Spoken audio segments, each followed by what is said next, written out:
morning, everyone. My name is David Buller, and I'll be moderator for this block of sessions here on communicating science, the future of science education and the church. First presenter is Dennis Baril, correct? Mm-hmm. Be speaking on Applied Science Speaks to Faith, Communicating Scientific and Technological Advancement to the Church. Okay, well, thank you for coming. It kind of feels like we're just jumping in, doesn't it? Before I begin, there's a man coming down the aisle here. His name's Jack Richardson. He's got a 60-year badge on, and when you hear me talk, you realize I'm way out of my league here talking to you all. And Jack has been a friend and advocate, and he's offered me tremendous support and challenge, encouragement, and if this presentation goes well, you can thank him. If it goes bad, blame me, okay?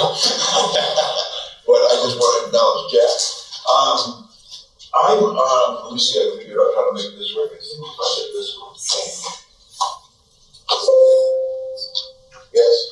Okay, I am not a scientist, I'm not an engineer, I'm not an academic, I'm not any of the things normally people stand up here and say, here's what I've done, and so I have nothing to say that I've done, except this. I worked 20 years in technology at the line level at AT&T back in the Bell System days, and I left there and I went into ministry, and I pastored a New England church for 27 years.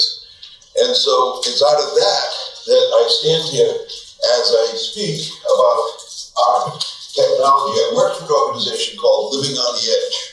And Living on the Edge, you may or may not have ever heard of it, but we're in contact with about 1 million people globally each week through broadcast ministry and through podcast ministries and whatnot.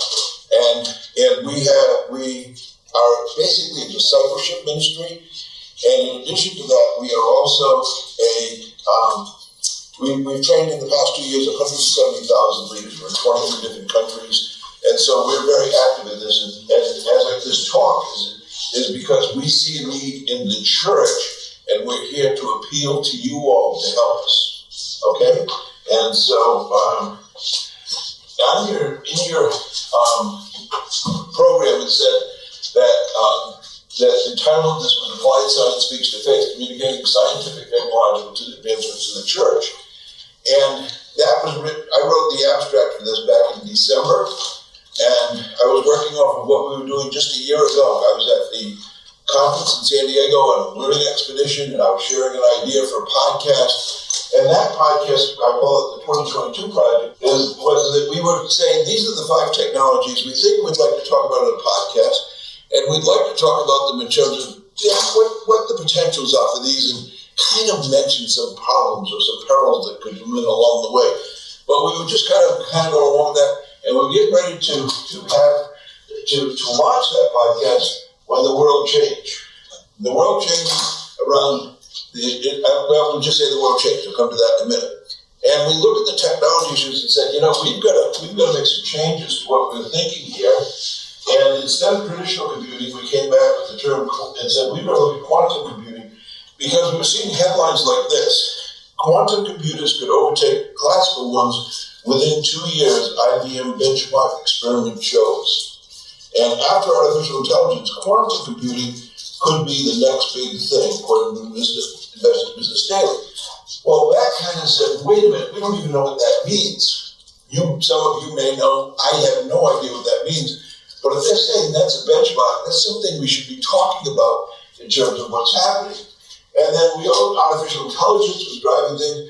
And instead of genetic engineering, we're seeing that the DNA, RNA, CRISPR editing was really driving a lot more in biology than just general engineering, at least we think so. And when we look at artificial intelligence, DNA, quantum computing, there's a statement that came out and said, it's all code now. And that was really scary to me. As a pastor, what do you mean it's all code now? And so then we talk about robotics, and data mining seemed to be a really big problem.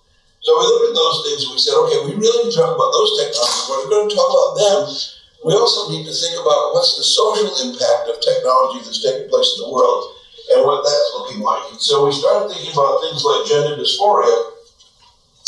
And with gender dysphoria, I call it the lack of science. Because so much has been taken down about gender dysphoria that doesn't make sense. For example, here in the United States, we're pushing gender dysphoria like, oh my gosh, this is the saving thing for all these kids and things like that. But in Finland and Sweden, not known for being the bastion of conservative sexual ethics, and England just have said, no more. No more. We're not doing any more surgeries. We're not doing any medications. We're not allowing it. There's a book by author Hannah Barnes called Time to Think, The Inside Story of the Collapse of the Tavistock's Gender Services for Children, which is England. And what happened? Why did it close? About 10 days ago, an article came out in the Free Press, which you may or may not have heard, not exactly a conservative newspaper, said, and by a guy by the name of Michael Bailey, who was a Northwestern University research professor, and he said, my research on gender dysphoria was censored, but I won't be. And it was all about how he said some things and it got censored. And so gender dysphoria is really present in our culture, but we're having a very hard time figuring out what is the science behind that. And we think that should be a discussion. We think social media is a valid discussion. You may have seen the Social Dilemma movie on Netflix, the documentary, and put out by the Center for Humane Technology. Excellent, but raises so many questions about social media. Creation care is very confusing to us in the church. It may not be to you, but it's very confusing to me. For example, the climate book, Facts and Solutions, comes out and says, here's all the things you need to know. And then a guy by the name of Stephen Conant, this is just an example, writes a book called Unsettled, What Climate Science Tells Us, What It Doesn't, and Why It Matters. And he was a big guy in climate change, and so it leaves us wondering with a lot of questions and need to be discussed. We think that microeconomics, if AI is going to restructure the workforce over the next 5 years, churches are very, very vulnerable to a restructuring of the workforce. Most churches live on a week-to-week budget, virtually. They live on the offering. And if you take 10-15% of their professional group and displace them out of work and take them to change their job, you just change the offering structure of that church in a tremendous way. The church is unprepared for even thinking about what that means. And lastly, I think that, and I think the reality of that shows up in the current strike by of the screenwriters in Hollywood saying, we don't want AI. Now, they've been writing about it in sci-fi for years, and now that it's in front of them, they're going, no, we get what it means. You can't do that to us. Well, golly, it's going to happen, it looks like. And then lastly, I think the theology, I love this morning's presentation, so this just shows my ignorance, but there's a paper called Sparks of Artificial General Intelligence, Early Experience with GPT-4. It's put out by Microsoft Research with 14 authors signing on as of April 13th. There's debate about what that means in time frames. So all of this is pretty scary to us. And so we think there's some conversations that you all have in various disciplines, knowledge in, that the church needs. You're the gifted ones. You're the scientists. You're the academics. And so if I was renaming this talk today, I'd call it Bridging Faith and Science, Communicating the Impact of Scientific Advancements and the Resulting Cultural Adaptations to the Church. And now, what happened? What changed? Well, on November 30th, I think we should put this date right alongside the Wright brothers' first flight. And it is the date OpenAI released ChatGPT. Like it or not, it came on with a thunder. And it's kind of like, since then, it isn't like we're waiting a month to see what the next news is. It's like a daily piece of news. And I've never seen anything moving so quickly through the paradox. And so, and it's a significant thing. The CEO of Google said, I've always thought of AI as the most profound technology humanity is working on. More profound than fire or electricity or anything that we've done in the past. My gosh, I don't know how to process that sentence because it's here. And then you may not like Jordan Peterson, and I can understand that, but he has 7 million followers and on YouTube, and he said that it's Gutenberg level invention.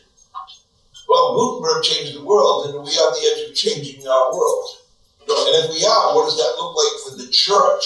Not for society. What does it look like for our churches, for the way we are to survive in this?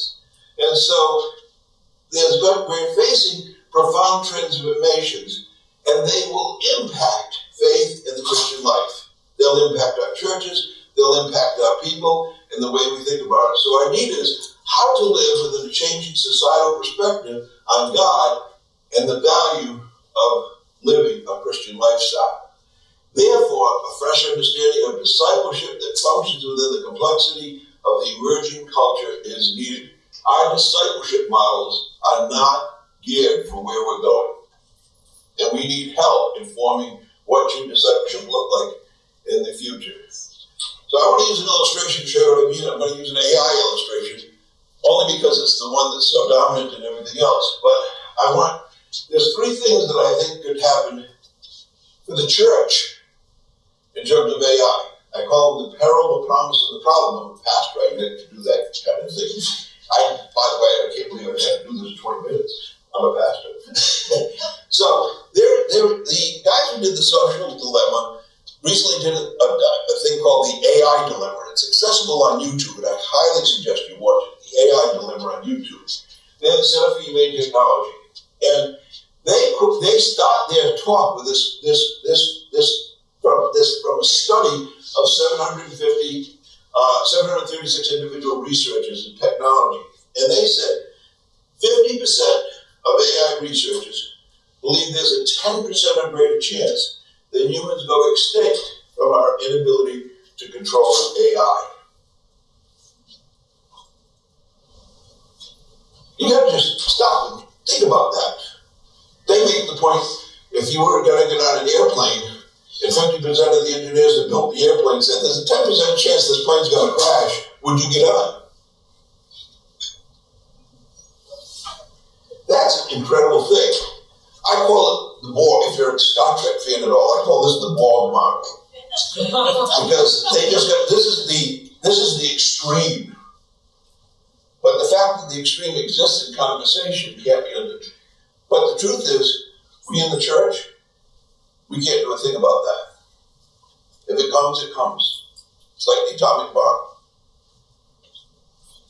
You see, if you saw Oppenheimer, the movie recently came out, you can't do a thing about it. It's here. And AI is here. And if that is a real, it's just really serious. On the other hand, what's the promise? I found an article by Mark Anderson that I'd like to quote this. What AI offers is the opportunity to profoundly augment human intelligence to make all of these outcomes of intelligence and many others, from the creation of new medicines to the ways to solve climate change to technologies to reach the stars, much, much better. In the article, listen to the things he said and listen to the terminology he's using. In a new era, every child will have an AI tutor that is infinitely patient, infinitely compassionate, infinitely knowledgeable, infinitely helpful. The AI tutor will be each child's side every step of their development, helping them maximize their potential with the machine version of infinite love. Every person will have an AI assistant, coach, mentor, trainer, advisor, therapist that is infinitely patient, infinitely compassionate, infinitely knowledgeable, and infinitely helpful. The AI assistant will be present through all of life's opportunities and challenges, maximizing every person's outcomes. Every scientist will have an AI assistant, collaborator, partner with that will greatly expand the scope of scientific research and achievement. Every artist, every engineer, every business person, every doctor, every caregiver will have the same in their ranks. Scientific breakthroughs and new technologies and medicines will dramatically expand as AI further helps us further decode the laws of nature and harness them for our benefits. That, if the other one's the Borg, this is life on the Enterprise. I mean, it's incredible. So we've got these two extremes, the promise and the peril. What's the problem? Is the problem the peril or the promise for the church? Over a year ago, I was watching a feed from MIT. It never went to YouTube and only stayed on their channel for about 2 weeks after it was done. And it was a conversation between Eric Schmidt, the former CEO of Google, and Dan Huttenlocher, who you may not have ever heard of.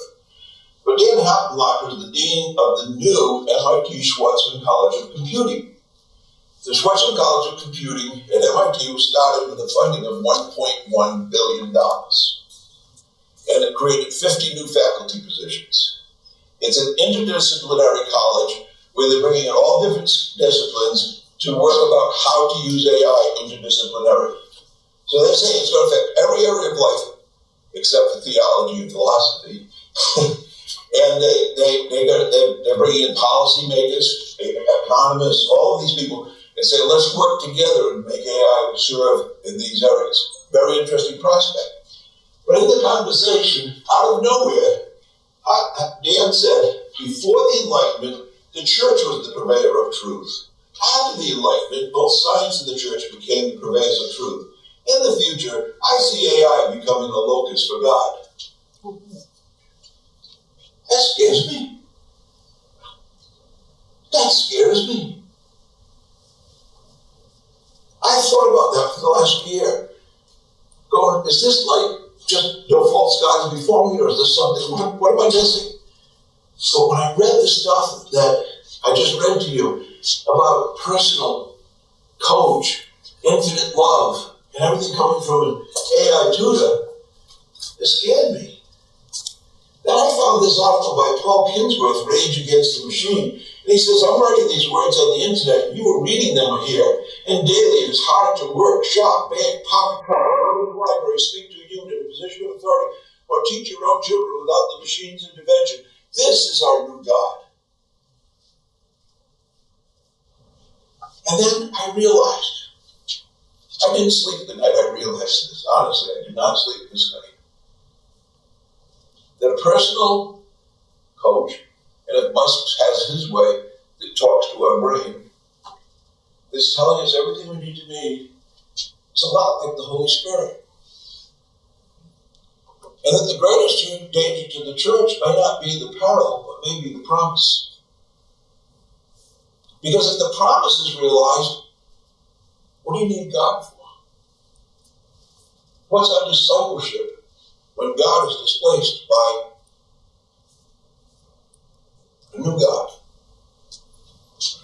Well, those are extremes, but somewhere in the middle, the truth probably lies.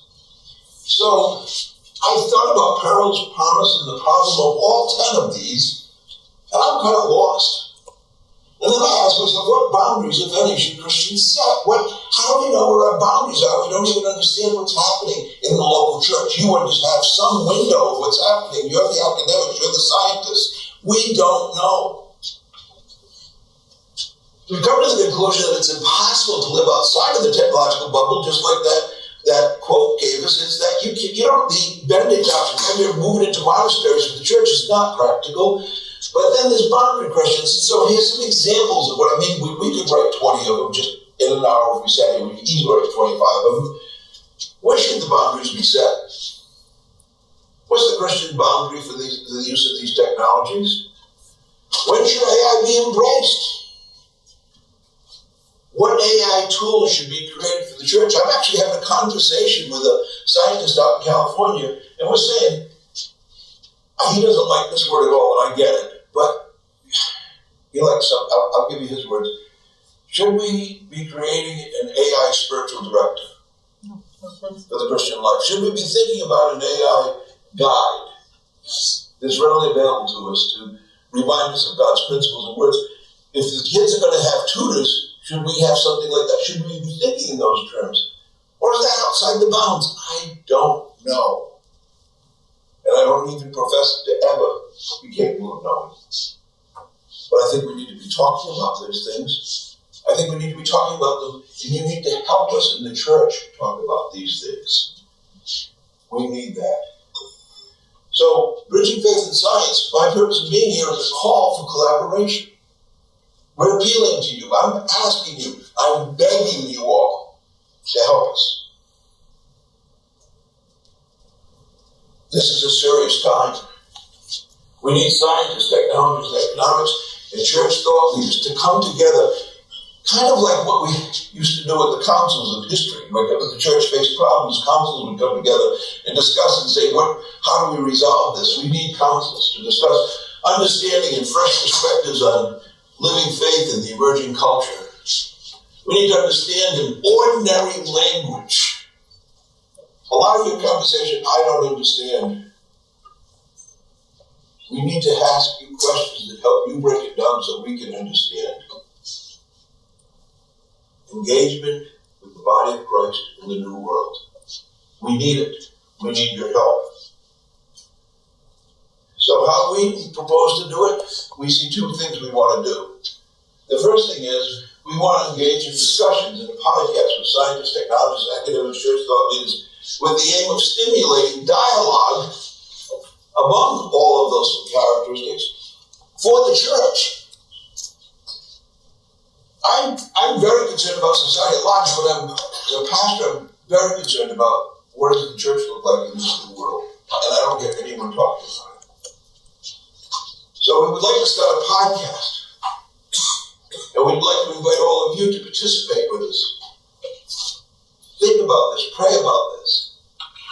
And then we're committed to having a gathering by the end of 2024 to encourage research, publication, to encourage ongoing communication that will enable the church to thrive, much like Joanne talked about. She was creating a model for the Christian to thrive in the emerging technological culture. We need help. We need one another.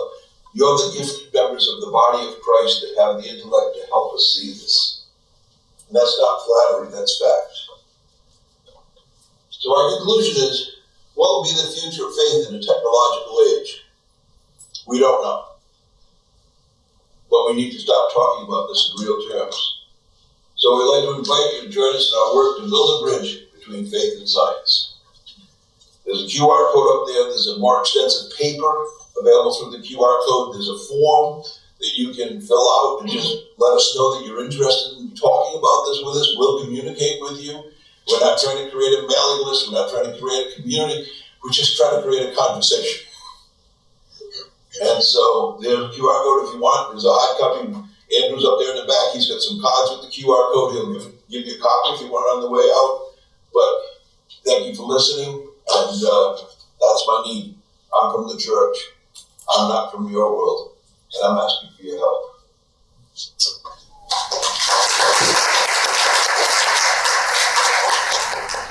Jennifer. Thank you for that presentation and clear call for help. I was wondering if you had ideas about how organizations that already exist that you may or may not know about, like there's an organization called Science for the Church, and there's an organization called Biologos, and ASA, of course, how these organizations that already exist can partner with you and be very, helpful. very good. Yeah. Well, it's very interesting. We had some conversations with ASA, and we love your mission. And Biologos, we love their mission. And most of it, but here's what it is. You're all talking to one another in those. And we want you to step out of the one another conversation. Someone said to me, last time we were talking about this, they brought up Biologos, and they said, well, we want to get credibility with one another. And I was like, yeah, I don't care about your credibility. You've got credibility just because of who you are when you come to the church. And so we don't know how to build that, but we think what goes on in terms of spreading the gospel through academics, and we love that ASA is trying to figure out how to go into more secular universities and create chapters and things like that. That's a real important mission. We don't feel like that's talking to the church.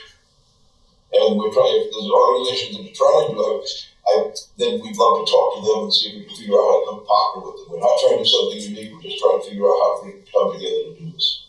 Is that fair? Sure, yeah. Okay. Yeah, so good. Thank you. I think you raised some very interesting questions that are new ones and important ones for faith and science, which used to be more the debate is you don't need God to explain something from the secularist side to say, oh, yes, you do, or you can admire. This, I think, really there are new elements, and I actually am all in favor of this dialogue. But my impression has often been is the churches aren't really a whole lot interested in talking to the scientists, with some exceptions. But I'm wondering if you can comment on that. You're interested, but maybe you're very much an exception. Well, first of all, you're not the first person to call me brown shoes in a black tuxedo world. But, yeah, I think we are unique, okay, in coming to you all and asking for this. And I understand there's a lot of church resistance. I understand that this is a political and, minefield of problems. That's why we keep referring to Christian thought leaders. And we think that we have the marketing skills to be able to get the broadcast out much, really large with our existing audience and beyond. And that we hope to draw out those people that really want to talk to start the conversation. Then we create the kind of the broad model is, then you use other word publications, then you start trying to get people to write to those crowds so that they can begin to do it. Because as this comes into their churches, they're not going to be able to just go, oh, that's not their problem. They're already losing members, and so I think that this is something that we have to take on as the church, and ask you just to participate. We'll take on the political problem of the church. So you don't think resistance is futile? No, I think we can defeat them. We're at time. Let's thank our speaker again.